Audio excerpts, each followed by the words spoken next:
Sabi ng mama ko, hindi daw ako mag-asawa ng ano. Ay, saan nalimot? Okay, take to.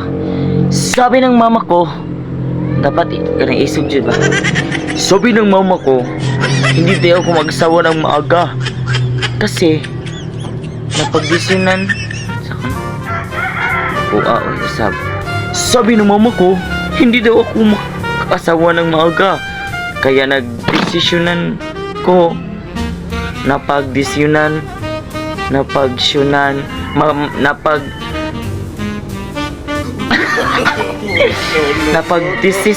ko na